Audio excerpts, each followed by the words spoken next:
Good morning all my dear students. आज का जो हमारा नेक्स्ट लेक्चर है it is on the topic voltage regulators, जिसका समरी हमने लास्ट लेक्चर में पढ़ा था। But let us understand what exactly is voltage regulators and what are the use of voltage regulators. So voltage regulators वो device है जो voltage को constant maintain रखता है। ओके उस लिमिट तक कांस्टेंट रखता है जो प्री डिटरमाइंड होती है, या फिर एक पर्टिकुलर नॉमिनल वैल्यू तक उसको मेंटेन रखता है। So a switching voltage regulator maintains the constant output voltage by switching the taps of an auto transformer. अगर हम एक स्विचिंग वोल्टेज रेगुलेटर के बारे में बात करें तो वो कांस्टेंट आउटपुट वोल्टेज देगा जब तक हम उसके टैपिंग्स में से उसका आउटपुट फाइंड करेंगे। तो जो electronic switch response to a signal from the voltage sensing circuitry and switches to the tap connection necessarily to maintain the output voltage constant। तो जो हमारा इलेक्ट्रॉनिक स्विच है वो किसी भी सिग्नल के लिए रिस्पॉन्ड करेगा, और जो उसकी वोल्टेज सेंसिंग सर्किटरी है उसमें भी अगर हम टैप कनेक्शन दे देते हैं तो वो एक कांस्टेंट आउटपुट वोल्टेज को मेंटेन करेगा। सो जो स्विचिंग है वो बेसिकली हम अकम्प्लिश करते हैं with in half a cycle में हो जाता है उसका regulation, okay, which is within the write through capability of the most sensitive device। okay, now for example यहाँ पे हम लोग एक टैप चेंजिंग वोल्टेज रेगुलेटर देख सकते हैं, जिसमें कि एक we have a big tap changing voltage regulator, जिसमें आप देख सकते हैं कि हमारे पास है इनपुट वोल्टेज और हमारे पास है output voltage, and then we have the voltage sensor. इसमें जो टोटल वोल्टेज सेंसिंग हो रहा है वो आउटपुट वोल्टेज के साइड पे हो रहा है। अब इसी तरीके से static uninterruptible power source system भी होता है, जिसको हम स्टैटिक यूपीएस सिस्टम भी कहते हैं। तो जो स्टैटिक यूपीएस सिस्टम होता है उसमें कोई भी रोटेटिंग पार्ट नहीं होता है, जैसे कि मोटर्स हो या जनरेटर्स हो। सो ये जो डिवाइसेस है ये कंटिन्यूसली पावर को मेंटेन करते हैं, और उस समय भी मेंटेन करते हैं जब लॉसेस हो किसी भी सिस्टम में, या नॉर्मल पावर से उसका ड्यूरेशन जो होता है वो डिफरेंट होता है। So that is a function of the individual UPS system. वो किसी भी सिस्टम का नॉर्मल कैरेक्टरिस्टिक होता है। So normal power for a duration मतलब क्या, कि जो आपका टोटल डिवाइस है ओके वो पावर को तो मेंटेन कर ही रहा है, एट द सेम टाइम उस लोड को कंपनसेट भी कर रहा है जब नॉर्मल पावर लॉस हुआ है। ओके नाउ सिमिलरली आप नीचे एक सर्किट देख सकते हैं जिसको हम ऑफलाइन यूपीएस सिस्टम कहते हैं। तो ऑफलाइन यूपीएस सिस्टम में आप देख सकते हैं कि सबसे पहले है हमारे पास इनपुट रेक्टिफायर। इनपुट रेक्टिफायर का वर्क क्या है कि ये कन्वर्ट करता है एसी वोल्टेज को डीसी वोल्टेज में, और जो बैटरी सिस्टम है इसमें वो प्रोवाइड करती है power to the load. Okay वो लोड को पावर प्रोवाइड करती है during loss of normal power. Normal power का लॉस के ड्यूरिंग ओके वो कंटिन्यूसली सप्लाई करती है। एंड एन इन्वर्टर, और उसमें एक इन्वर्टर है जो कि कन्वर्ट करता है डीसी वोल्टेज को बैटरी में। Okay DC voltage of the battery to an AC voltage, वो कन्वर्ट करेगा डीसी वोल्टेज को एसी वोल्टेज में। Okay so suitable for the load being supplied. So depending on the UPS system, अब ये जो ratings है वो डिपेंड करता है कि आपका यूपीएस सिस्टम किस टाइप का है। ओके सो इसमें जो हमने मेनली तीन कॉन्फ़िगरेशंस पढ़े हैं वो है हमारा रेक्टिफायर, इन्वर्टर एंड बैटरी। तो इन तीनों पे ही डिपेंड करेगा कि आपका यूपीएस सिस्टम किस तरीके का वर्क करता है। ओके सो हम यूपीएस सिस्टम को बेसिकली दो टाइप्स में डिवाइड कर सकते हैं, जिसको हम बोलते हैं offline and online units. Okay so इसमें ऑफलाइन एंड ऑनलाइन यूनिट्स में क्या फ़र्क होता है, तो आप इसमें फिगर में जैसे कि देख सकते हैं जो नॉर्मल सप्लाई है। ओके जो ऑफलाइन यूनिट हमने जिसका डायग्राम देखा था उसमें the total loads are normally supplied from the primary electrical source directly.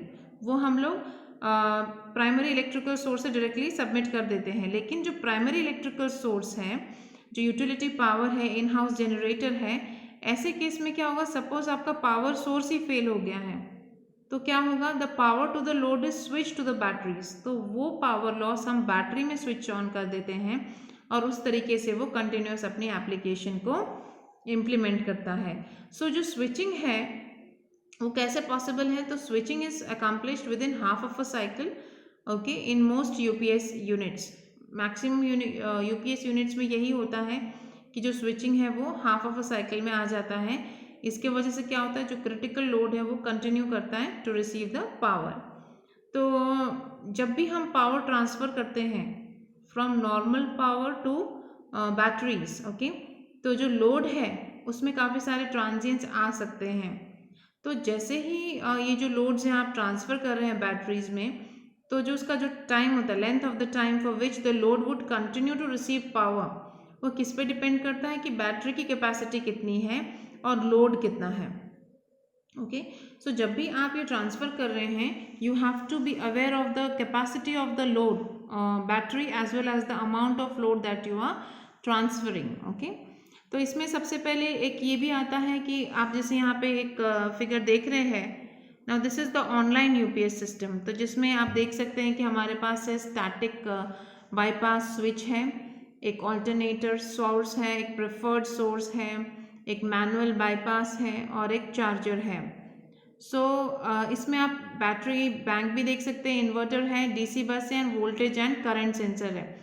तो इस केस में क्या होता है कि जो रेक्टिफायर अगर प्रेजेंट है, ओके, अगर नॉर्मल पावर चल रहा है इन ऑनलाइन यूपीएस सिस्टम में, कैसा होता है कि जो नॉर्मल पावर है वो रेक्टिफाई हम किस में करते हैं, इनटू डीसी पावर में। Normal power is rectified into DC power and in turn it is inverted to AC power to supply the loads. तो लोड जो है continuously supplied from DC bus even during the times when the normal power is available.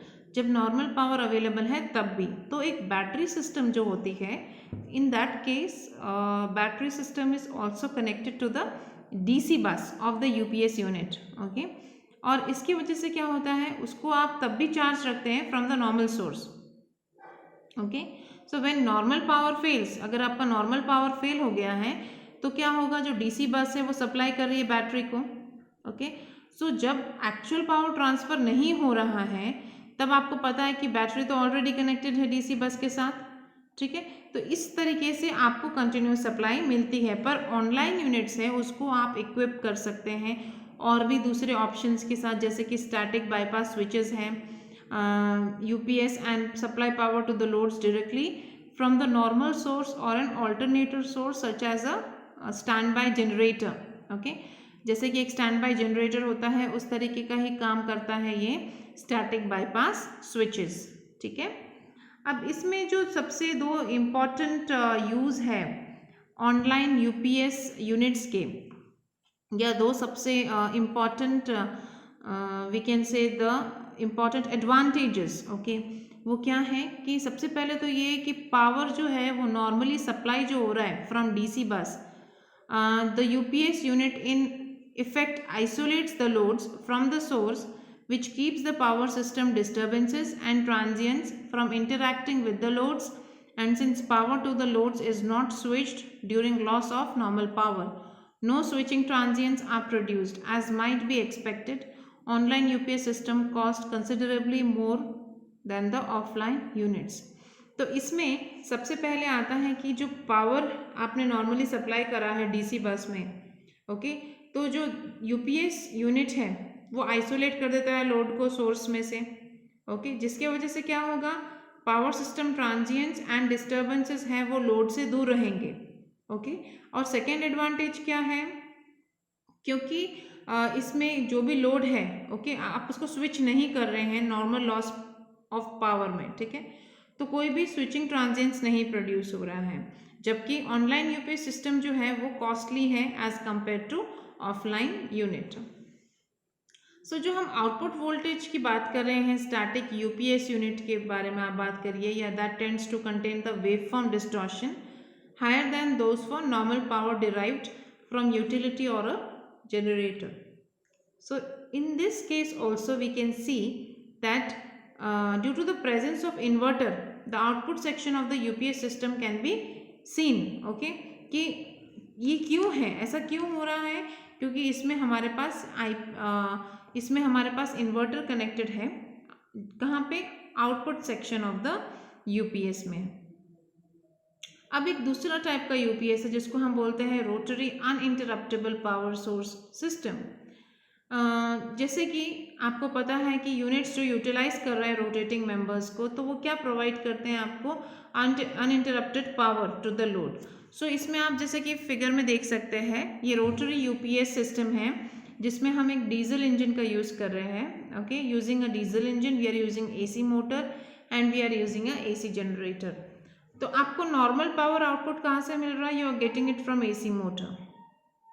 पर अगर आपको uninterrupted power output चाहिए तो आपको किस में से मिल रहा है, एसी जनरेटर में से। सो इसमें क्या होगा कंडीशन कि एक इंडक्शन मोटर है जो ड्राइव कर रहा है एसी जनरेटर को, और वो क्या सप्लाई कर रहा है, क्रिटिकल लोड पावर। ठीक है, तो जो मोटर है वो कब ऑपरेट करेगा, नॉर्मल पावर में। ठीक है, सो डीजल इंजन है और other any type of prime mover is coupled with to the same shaft, उसको हमने सेम शाफ्ट के साथ कपल किया हुआ है as the motor and the generator, common है शाफ्ट। तो नॉर्मल ऑपरेशन में क्या होगा, जो डीजल इंजन है वो डीकपल हो जाएगा कॉमन शाफ्ट से bye an electrical clutch.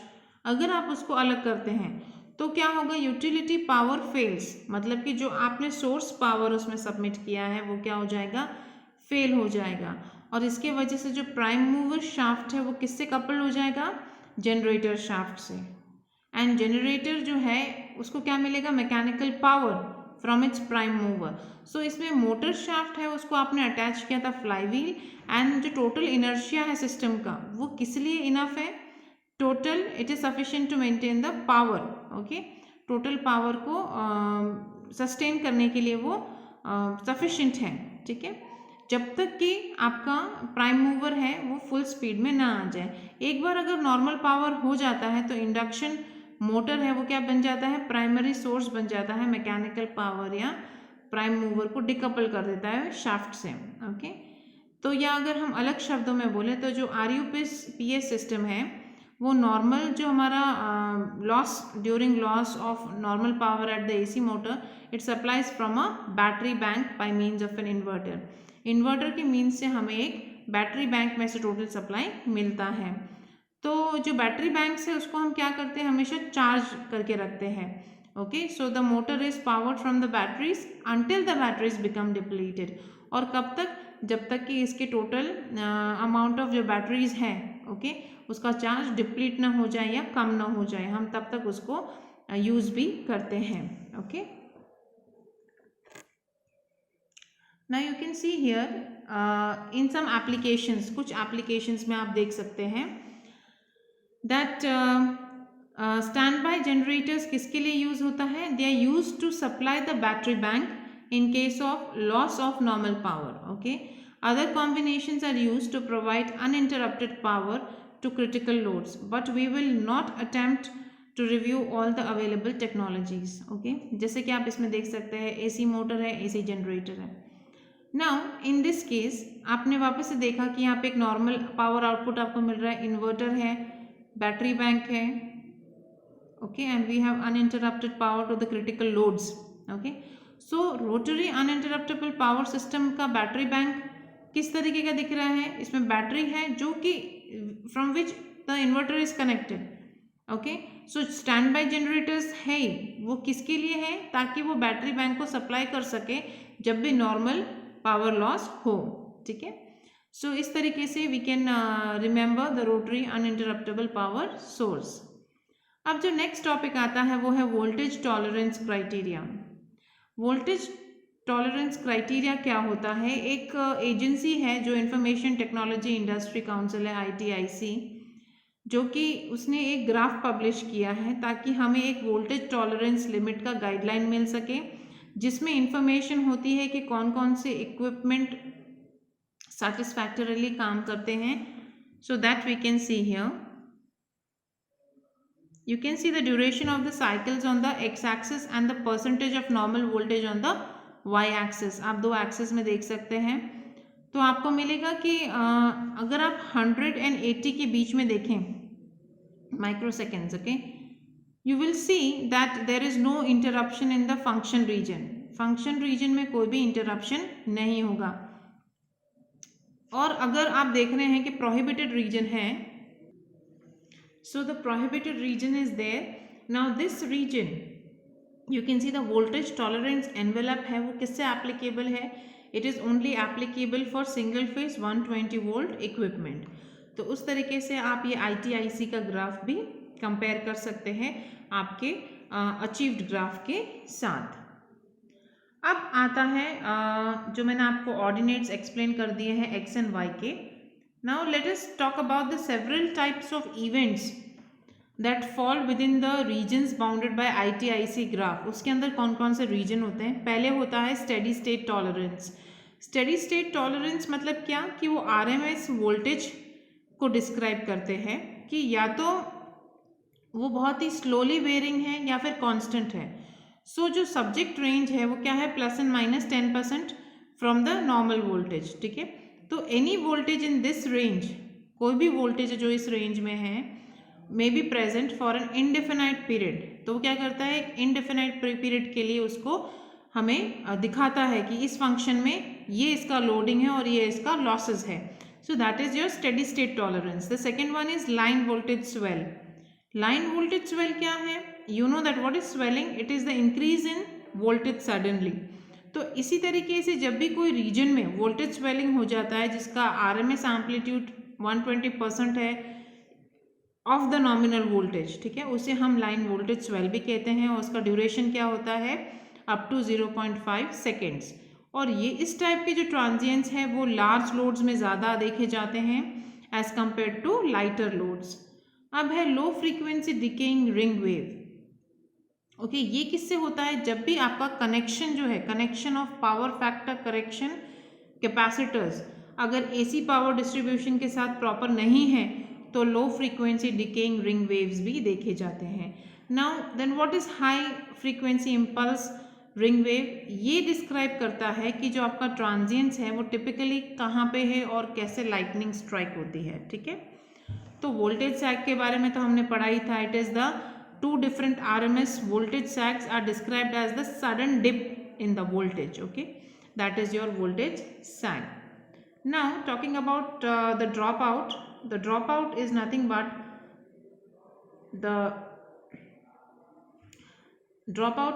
but the total amount of completion of the interruption of applied voltage followed by the immediate reapplication of the nominal voltage. Okay, अब इसमें अगर कोई भी नो डैमेज रीजन है तो no damage region is what, ये एक ऐसा रीजन है जहाँ पे आपका ग्राफ है वो नॉर्मली फंक्शन कर रहा है या नॉर्मल फंक्शनल स्टेट है, ठीक है, उसको हम बोलते हैं नो डैमेज रीजन।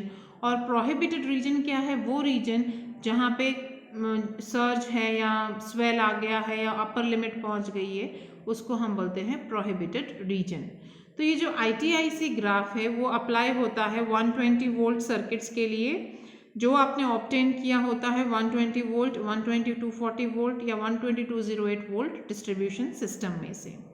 सो ये था हमारा ITIC graph and today's lecture was on the complete voltage regulator and how this is regulated in our systems. Okay, so with this I would like to conclude my lecture here.